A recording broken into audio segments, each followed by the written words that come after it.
On deck, we've got what should be a great matchup between the Detroit Lions and the Houston Texans. I'll be back at halftime to look at some of these stats and scores from Sunday's action.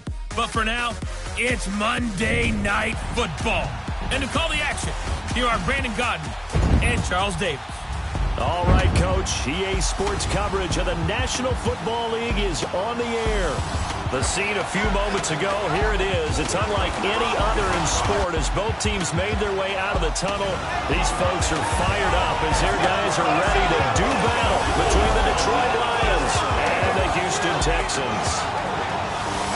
Hi again, everyone. With Charles Davis, I'm Brandon Gaudin. And, Charles, we look at this Texan ball club entering play here. Now, losers their last time out, so they'll look to make amends here. And one of the best ways you can do that is to be at home, and they are. They're going to try and ride that home crowd and that wave of emotion to a victory in this one. Meanwhile, for the Lions here, they come in feeling good after back-to-back victories.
Well, partner, still a head-scratcher to me how this one ended, down 3. I just thought, no matter the situation, you're in a spot where you can kick that field goal and go to overtime. Why not do it? And this is where I think the analytics guys are going to continue to get more and more traction in the league. We've talked about different people now saying, I need a game management coach, someone in the booth to take the emotion out of it. Did they lose track of where they were on the clock, right? Did they lose track of where they were on the field? Was it makeable for their kicker? All those things come into play here, and it turns out they don't get it done. So for Detroit, it's a win that might keep them alive in the playoff race as they're back to 500 at 5-5. And now they'll have the short week ahead as they'll host their annual Thanksgiving Day game on Thursday. Meanwhile, for Houston, it was a game they really needed as they drop back to 4-6. And they'll try and turn things around next week as they have a date at Soldier Field with the Chicago Bears. And for Charles Davis,